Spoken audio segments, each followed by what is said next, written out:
So we back with another video, man. I actually kind of trolled the schedule, so y'all gonna get a little bit more consistent world football videos. But I got a lot of ideas for the world football, so we're gonna get it to y'all. Today we're gonna be ranking the top 10 world football power rankings for January. This is gonna be moving into, I guess this is December. I thought I did the December rankings, so I guess this is the December power rankings. But today we're gonna be doing the top 10. Now the thing about the top 10 today, usually I always got honorable mentions. Today we won't be doing that because of injuries, people just being out of form. We're not gonna do it. I may add in one because one guy has recently come back, but for the most part, it's gonna be just a top 10. So yeah, if y'all do want more videos like this, I'm planning to keep doing this all the way to the end of the year, just to show consistency. But yeah, I think it's a clearer one right now. Y'all do want more, like the video, subscribe, all that good stuff out the way. Let's hop into it.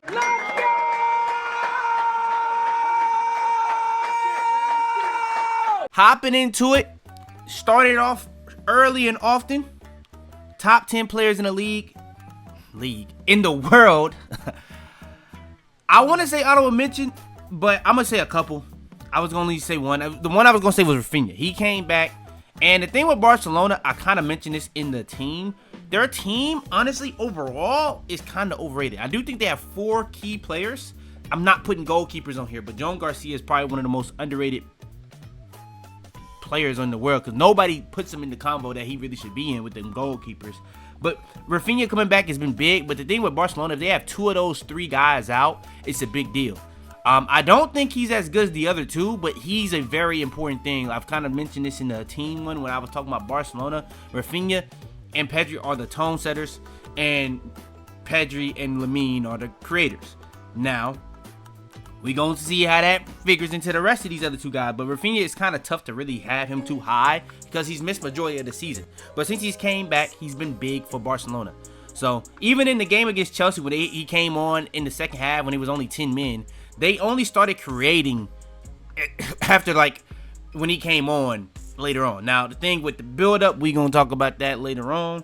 But Rafinha, honorable mention. Now, some other honorable mentions based off the injury, same thing, is Dembele. Dembele, was he the best player in the world last year? No. Did he deserve the Ballon d'Or? Yes, I think he was deserving of it. I wouldn't have had him first. I didn't have him first. I had him second or even third. But personally, I think PSG getting a player on it. My thing was, is he the best player on PSG? In my opinion, no. Is he the most important player on PSG? I would say no. So it was a lot of question marks with that, but statistically, and that's kind of more so what it is based off of, and the trophies he had, both of those. So it made a lot of sense, and his story is just crazy. So I was very happy to see him get it. But Dembele, honorable mention. If he was healthy this year, we'll see. But I think people forget that it was really last year, first half of the season, that entire team was bad. It wasn't a good PSG team until January, and then January, they just ridiculous there on out. So, gotta have Dembele in the honorable mentions.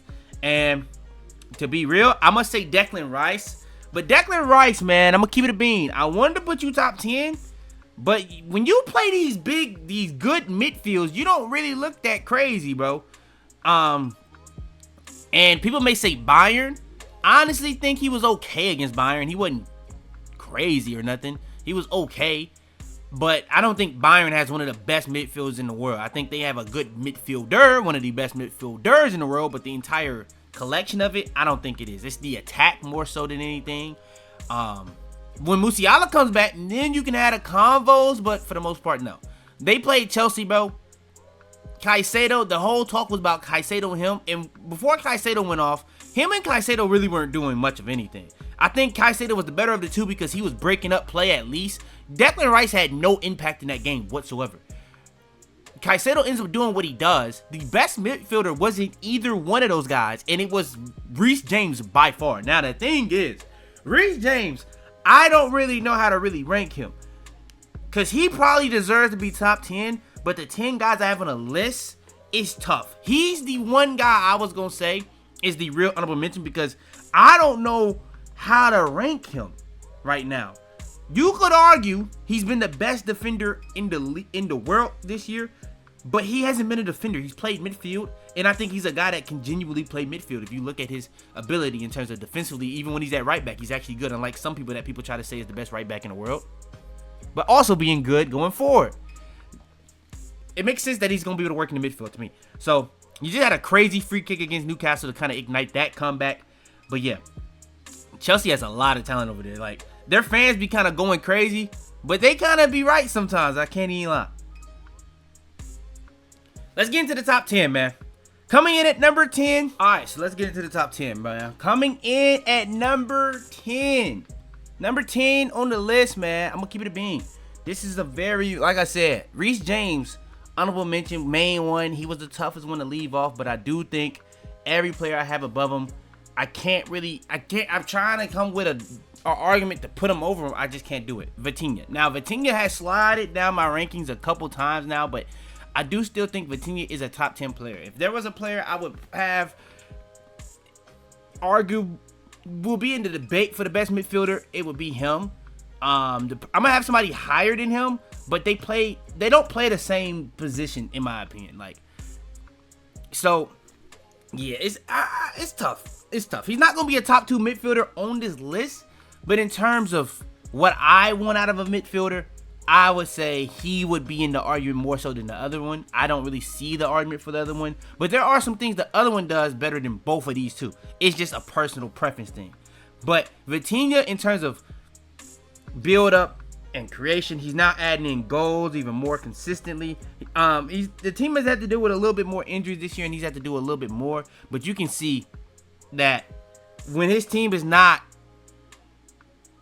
I guess, of the same magnitude of what PSG was last year, the level of play in terms of the success is just not as consistent. Whereas there's other guys that like can carry their teams more consistently, I would say. But Vitinha, I don't know how much really to blame Vitinha for that, because I do think there's been a lot of times he's had to carry them.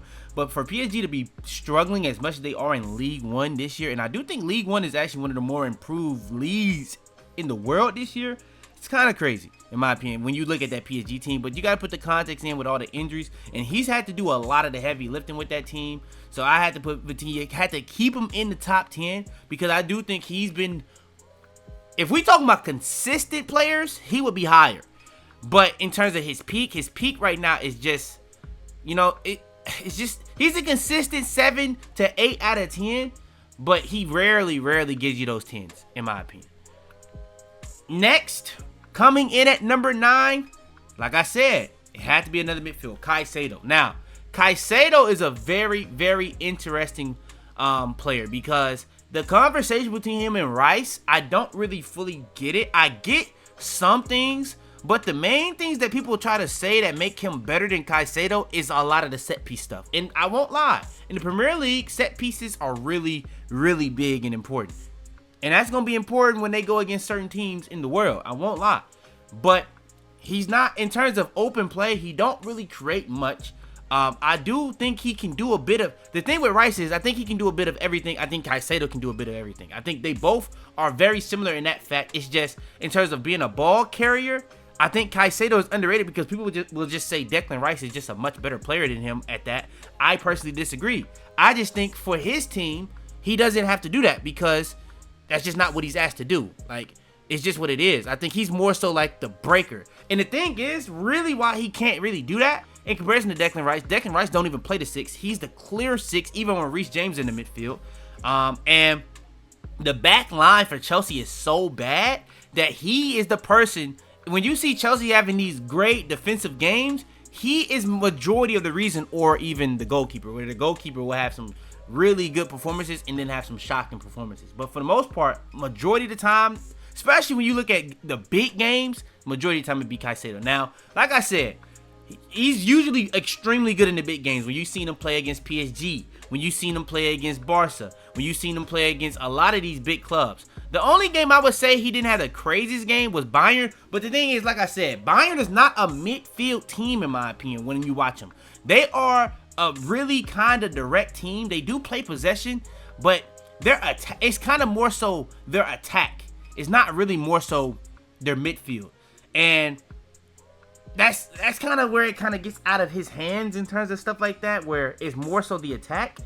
But I do think that he could have been better in that game. But the Arsenal game is the big one, where he was obviously not that good. Like, At the time when they played Liverpool, that was a big game. Now Liverpool are kind of getting hot, but that was kind of the start of their slump around that time. But he was fantastic in that game. Pretty much, majority of the big games he's played in. Like when they played, by the way, PSG, Caicedo was the best midfielder on the pitch. He was, and it wasn't even really close. And the thing was in comparison to Vitinha, Caicedo was in the midfield, and Cole Palmer wasn't even in the midfield in that game. Enzo was playing a 10.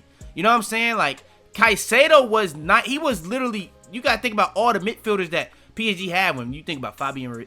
Was Fabian Ruiz in that game? I know Neves was in the game. I know Vitinha was in the game. And Caicedo pretty much, he kind of made them non-existent in that entire game. Now, the thing I really wish I could have seen out of Chelsea was if Pedri played. Because the thing when they played Barcelona had no build-up. Now, if you watch Barcelona in the month that they didn't have Pedri, and if you watch that recent game against Villarreal when they didn't have Pedri, when they don't have Pedri, that build-up is just awful. It is just awful.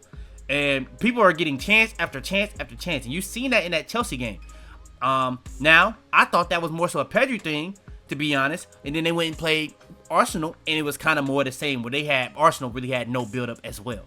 So, like I said, I don't know how much credit to give Caicedo for the Barcelona game, where I do think there was a lot of chances that Barcelona was getting early on in the game, and then he would break up the play. But that was more so on Firmino. I think he just made Firmino awful, but Firmino has kind of been in a slump lately. So, it's kind of tough. Reece James, like I said, has been phenomenal of late. But overall, year and season, I would give Caicedo the edge, personally. All right, next, coming in at number 8, we kind of seeing his importance right now. I think that this is the best player on Arsenal, Gabriel. Now, a lot of Arsenal fans like to gas Saka. In my opinion, when I'm watching Arsenal, Saka has not been that good this year. I think last year he was better, but even then, he was a little overrated last year. I was saying last year, by the way, that Olise was just clearly better. I didn't really see the understanding of that combo. And then Rice, honestly, I think Rice is I don't know what Rice is. Like, you got players that are like, they don't really do much most of the game, but they're moments players. I think Rice has moments, but I wouldn't say he doesn't do much most of the game. If anything, I think you can see him everywhere. You see him everywhere, but you don't see his impact is really what I would say more so than anything. So that's the thing I would say with Rice compared to guys like Gabriel. Gabriel, he's a guy that defensively, he's so important for Arsenal. And then even in attack for a team like this, that's this good, they kind of depend on him to get these goals, man. And before he got injured, he started facilitating off the set pieces. Like, it's crazy. Now, the thing is, he's been out, and it's been a little bit more shaky with Arsenal. They've kind of had, you got the game against Wolves, who's by far the worst team in the Premier League. That's supposed to be the free win of the Premier League. They struggled in that game, and they literally had to get 2 own goals to win that game. You had the Chelsea game where he didn't play, and they struggled in that game even with 10 men. Like, the goal that Chelsea gets, if Gabriel's playing, they probably don't get. Being real, they probably genuinely just don't get. So, I do think you starting to see Gabriel's impact, and I do think right now you can't really debate it. He's the best center back in the world right now. Shout out to Van Dijk, because I do think his situation is kind of making him look worse than he is.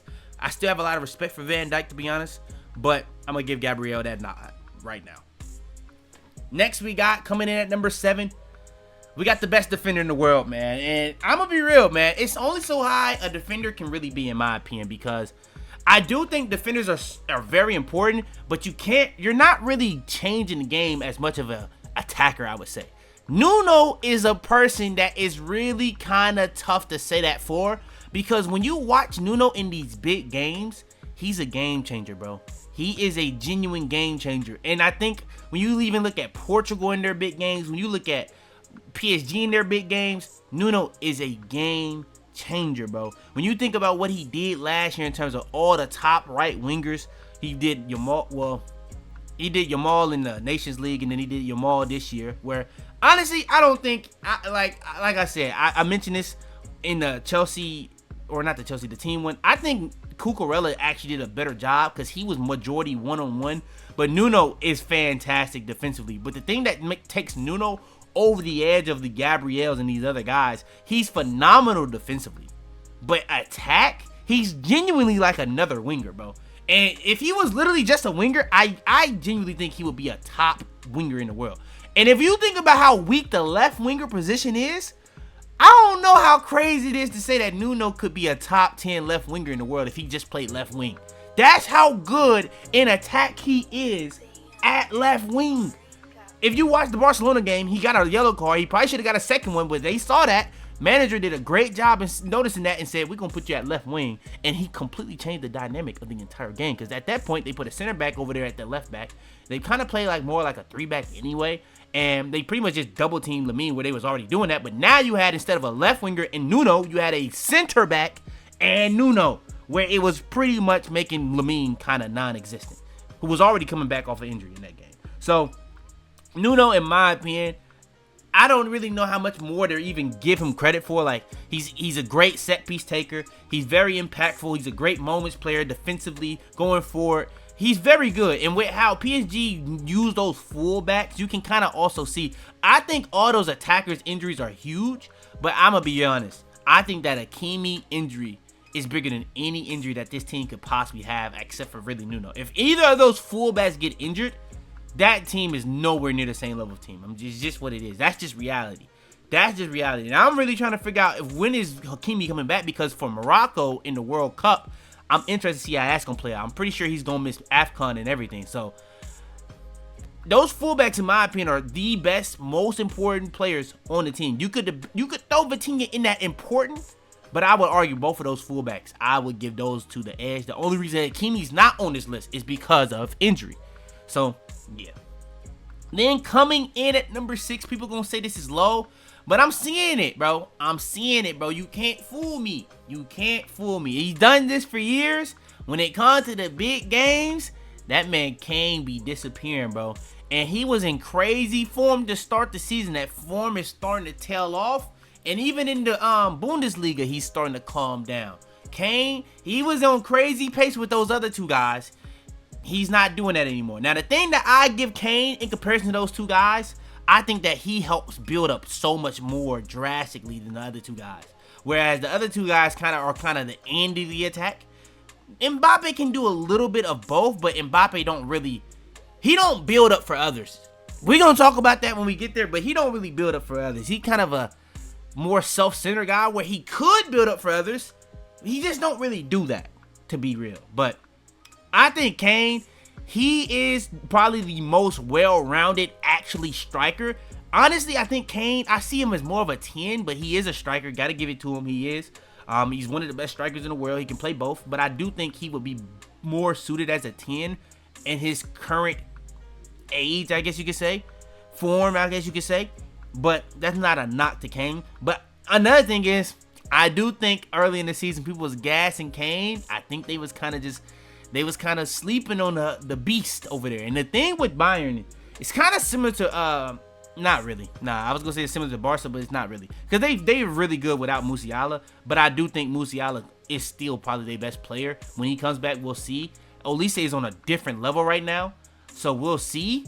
Kane had a crazy start to the season. So we'll see. But Musiala, in terms of the talent, is ridiculous. He's ridiculous. So I got Kane at 6.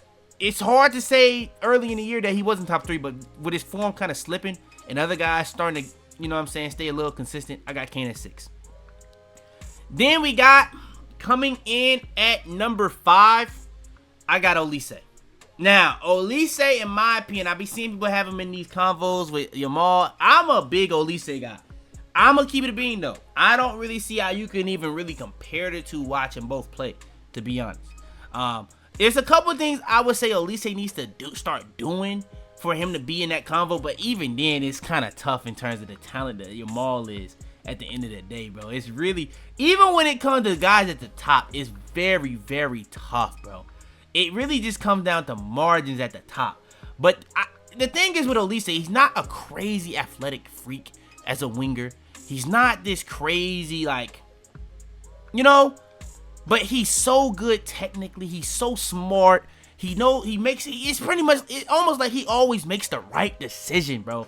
Genuinely. And like, now I won't lie, there be some times where Carl be out there looking like he might be the guy. That's the thing with Bayern. I don't know what it's gonna look like when Musiala comes back, because Luis Diaz is huge for them. You kind of seen that in the game when they played Arsenal. He didn't get to play in that game. All Arsenal was doing was countering, and when you just getting susceptible to counters, you just need a good press to kind of make sure that it's a lot harder to get counters off. When your best pressing attacker is out, it's kind of tough. So they got a very interesting situation going on over there. But Olise, in my opinion, in terms of the build-up, in terms of the attack, in terms of the playmaking, in terms of the finishing, Olise has been phenomenal this year. I think last year he was so underrated. I think this year you could debate he still may be a little underrated, but I do think people are kind of getting to that point where they kind of understanding how good of a player, how good of a guy this really is. And right now, I think he's a top 3 winger in the world. No lower. Not right winger.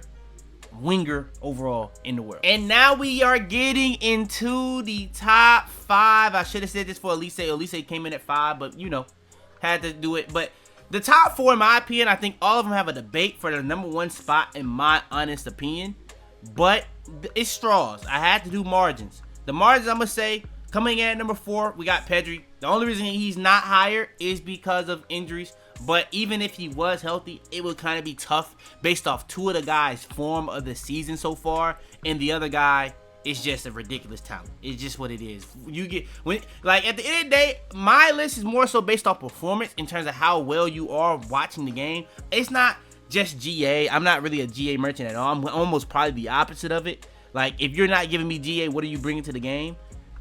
For a lot of these guys. But if you're giving GA so consistently that I can't overlook it, also. But the impact that you have is kind of the most important. And when you think of Pedri, people be kind of slandering him for years with the GA. He's starting to get GA this year. Now, the thing with Pedri right now is he's out. Now, with injuries, kind of like with Gabriel, you see the impact. Now, are Barcelona winning these games? Yes. It's kind of the same thing, though, with GA. If somebody's getting GA and they didn't have a bad game, they didn't have a bad game regardless of the GA. When you're looking at Barcelona these past couple games, Barcelona ain't really been dominating nobody. It's just they're winning the game. They created a couple chances, but their build-up has been bad without Pedri. They played like a League 3 team, and they kind of struggled to really generate chances. Well, outside one person, who we'll get into. But if Pedri played that game, surely. If he was healthy in these games, surely. It wouldn't. Instead of it being a close 2-0 where they kind of get that all at the end. And by the way, I don't think they ever really losing. It's really just the fact that they just couldn't create the greatest chances, the best chances that they usually would make. But overall, Pedri, in terms of everything about this team, creating chances, when it comes to stopping counters, defensively, attacking, midfield, controlling the game, Pedri does everything for Barcelona. Everything. He's connected it everywhere. Now, the thing I would say that kind of is that Pedri could probably get better at is set pieces. He doesn't really do set pieces, though, so I don't know how good he actually is. But that kind of could mean that he's just not the greatest set piece taker. Like, he doesn't do corners. He doesn't do free kicks. He doesn't really do set pieces. He don't take penalties. Like, you got guys like Vitinha. He even takes penalties for his team. That's how important he is to his team and stuff like that. So, Pedri, I would argue, this season has been the most important player on Barcelona. Has he been the best player? I think you could debatably say that. I think right now, though, if we talk about the power rankings right now, I had to give the other guys the edge because of injury. I do think Pedri this year has been phenomenal. I remember this Newcastle game. People was talking about the Barcelona midfield was going to be awful. And by the way, outside of Pedri, well, De Jong was actually really good in that game too. So shout out to De Jong, but the 10, Olmo, was not good. He was not good. So, Pedri is phenomenal. In the PSG game, by the way, people think, hey, PSG won that game. If you watched that game and came away with it that Pedri was bad in that game, I question what your understanding in football, bro. Pedri was so good in that game that they put 2 guys on him and just said, we're going to avoid the midfield. We're going to play the wings. We're going to take advantage of this wings. And that's how they won for the most part. And it worked. it worked because their fullbacks are phenomenal. And that's why I said, they can have all these attackers out. As long as them fullbacks healthy, that's a tough team to beat. That is a very tough team to beat, bro. Because they're so good at attack and defense that it's like, you almost always got to deal with more players than you have defending. And it creates such good 2-on-1s, and they're so good at attack. It's like they pretty much are another winger, a legitimate another winger. So, yeah, it's kind of tough, but there was a reason why they avoided the midfield. And Pedri was very good for what he could do in that game, but they kind of neutralized him as much as you possibly could, Pedri. I'm trying to think of other big games that Pedri played. The other big game that Pedri played was against Madrid. Now, the thing against Madrid was Pedri got injured early in that game, and they kind of did similar things, but they didn't avoid the midfield, which I would give them credit to. But Jude is a weird player. Jude is a player that is so overrated, but when he's actually playing good, he's fantastic. But he doesn't consistently do that. Jude is more so a moments player, but in that game, he was really good in that first half. Second half, he didn't really do much, but they kind of just sat back and just made Barcelona build up and just countered off that, because at the time Barcelona was very injured, similar to the PSG game where both teams were pretty injured. Madrid was very healthy to start the year. You're starting to see Madrid start to get injured, and people are overreacting and freaking out about that team. So I do think that people are very reactionary in every sport, but Pedri, only reason why he's not higher, injuries. Then coming in at number 3, very tough top 3 to rank, but coming in at number 3, I have Mbappe. Now, I know people gonna probably be mad about this, bro. Mbappe is ridiculous. He is ridiculous. When it comes to Mbappe, though, like I said kind of early in the video, I just don't see his team impact, bro. I genuinely don't see, and I don't even know how you can even, cause bro, this is a brother that can get GA with the best of them all time. Like what he is doing in another person on this list, GA wise, is unprecedented at the age. Like compare Mbappe to who a lot of people look at as the second best player of all time, and Ronaldo at the same age. He is clearing him. So Mbappe is ridiculous, bro. He is genuinely ridiculous. He is something. I don't know how. What's going to be the next time we see somebody at that age get that many goals? Probably the guy that's going to be above him later on in this list. But yeah, Mbappe. The thing is with me, I think Madrid have a left winger problem where they have 2 left wingers. Mbappe's not a striker. I think if Mbappe played the left wing, he would be a much better player. But like I said earlier, I don't think he's not really a person that creates for others. He had this similar issue when he was on PSG. And the thing is that really kind of sets me off is I see a lot of Madrid fans that are like either Vini fans or Mbappe fans, and then you have like a collection of guys. Like if you're a Vini fan, you're probably like a Valverde guy, a Bellingham guy. If you're Mbappe, really, and Bellingham for some reason he kind of like the fan base is kind of split on. They both support him, but then you got the Mbappe fans where you got like the Arda Güler in there and stuff like that. It's kind of a really weird situation going on over there, but I do think that Mbappe is their left winger. But I can see a world where I can kind of understand where people will say that Vini should be the left winger, because I feel like Vini before Mbappe came, he was a definite better presser. He doesn't press at all anymore, and Mbappe has never been a presser. Like, and I just don't really know how to really gauge him in terms of the team construct. Because when he's with the World Cup, that's the thing that makes no sense to me. When he's with the World Cup, he obviously makes the team better. But even there, he doesn't really build up for other guys. It's really more so he's the focal point, and he has to be the focal point. And I kind of get that because he is that caliber of player. You just kind of would hope that he would do a little bit more instead of just being the focal point sometimes, I guess. That would be the only knock I have on him, but like I said, it's kind of grasping at straws. So, had him at 3. Then coming in at number 2, the knock I got on Lamine, he's ridiculous. In terms of the straight talents, he's number 1. And it's not even, and I ain't gonna lie, it's not close. I ain't gonna cap. Playmaking, dribbling, bro. Hey, man.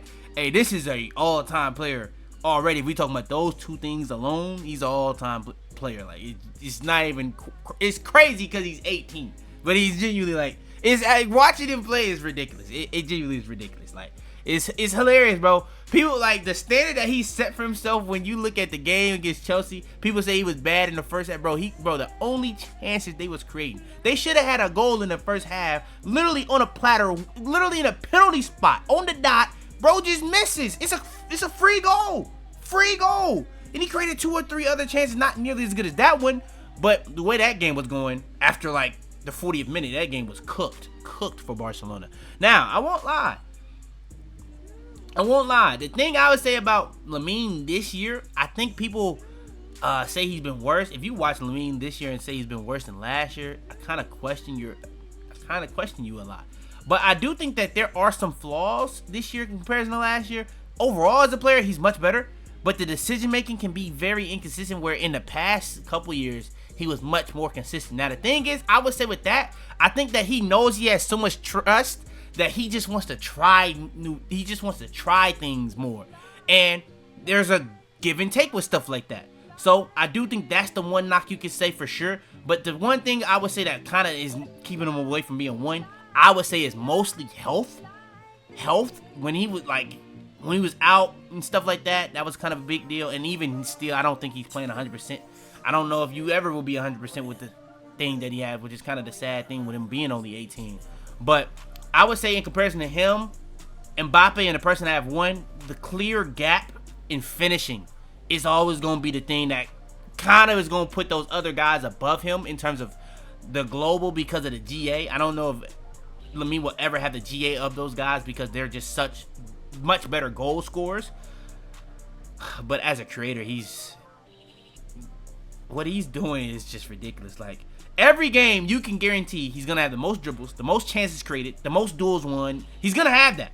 And in all these games where people are padlocking him, you look at how many duels he wins against them. They're losing the duels battle every time. When you think of Cucurella, he lost more duels than he won. When you think of Nuno, I ain't gonna lie, the Nuno one, I'm gonna keep it being. I love Nuno, but the way people glazed it, the Nuno in Nations League, that was a padlock. I ain't gonna lie, Nations League, Lamine was so bad in Nations League that they stopped passing the ball. That's the worst I ever seen Lamine. I ain't gonna lie. In the PSG game, he was ridiculously good in that first half. It slowed down as it went on, but you could see Lamine kind of was getting tired. That was a completely different thing. They really just didn't have any attackers at the time that were healthy. Hey, the Barcelona broke situation is the craziest thing I've ever seen in any sport, because there's one of the biggest teams of all sports in the world, and they're broke. That makes no sense to me. But Lamine comes in at number 2. If we was talking about talent, he's 1. If you want to talk about GA, he's not even probably a top 3 guy. And the crazy thing, he actually has pretty good GA. That's the crazy thing. And he's not a GA player. The thing is with Lamine, he has moments. He's a big game player. It's like it's flipping. Last year, people was killing him because he didn't have goals in the league. Now people are killing him because he's not getting goals in the big games. It's very crazy, bro. And the thing is, bro is 18, bro. That's what really is crazy to me, bro. Like, as an American looking at this, bro, he's 18. Like, I'm just thinking about what was we talking about with LeBron when he was 18. I ain't gonna lie. For him to genuinely, debatably be the best player in the world, and if not, if we talking about the talent end, he is the best player in the world, it's crazy. It is genuinely crazy. How much better can he even get? That's the question I'm thinking about when I'm watching. And there's clear things he can improve on, which is crazy, which is finishing. If he start finishing, oh man, this is gonna get nasty. And then enough of the Lamine Glaze Fest. We're going to another Glaze Fest. Coming in at number 1, the best player in the world right now, Haaland. I said this on the last one that I wanted to put Haaland there, but because I wanted to have like the power ranking consistency, I had to keep Mbappe 1 because I had to start this joint. I had Mbappe 2 and I had Lamine 1. But because Lamine was getting out of form and was getting injuries at the time, Haaland and Kane was rising, so I had to put them 2 and 3. But Mbappe, because he was 2 and he was the highest out of those 3, I had to put Mbappe 1. With it being how it was last time, I can now start doing the fluctuations a little bit more consistently, and I have Haaland 1. What Haaland is, bro, he's the best goal scorer on earth. And I'm not gonna lie, he might genuinely go down as the best goal scorer ever. Like, I know what Cristiano Ronaldo is doing right now. He's gonna probably get 1,000 goals. Look up what Cristiano Ronaldo's age is. Look up Haaland's age and look up how many goals he has. Haaland, and I think Messi, if he wants to, he could probably break the Ronaldo record depending on how long Ronaldo plays as well. Ronaldo and Messi is just a weird one because both are washed, but they both are still good enough to keep playing for a couple more years. I don't know how much longer Ronaldo got in his national team. I'm gonna be honest, Messi is a weird one because as soon as I think he's washed, he just does some crazy shit. So I don't know. We'll see what it's looking like in this next year. You know, they got the World Cup coming up. We'll see what they look like. But when it comes to Haaland, bro, for him to have this many goals at this age, I think Mbappe has 400 goals at 27. I think Haaland has 300 goals at 24. Bro, he could do something crazy, bro. Especially if he stays on this Man City team. Now, the thing is, there's a clear linear move he can make if he wants to get more goals. That's all I'm going to say. He go and play with somebody over there with the red and the blue, and you got not just one, but you got two. That's just ridiculous at creating chances. Hey, man, that joint, he would destroy. He would destroy that record. I'm not even gonna lie. But Haaland, this year he's even become a better build-up. And if you think about building a striker in a lab, 6'5", athletic as hell, strong as hell, finishing, and now he even making headers. When he was coming to the league, people was knocking him for headers. He's starting to make headers.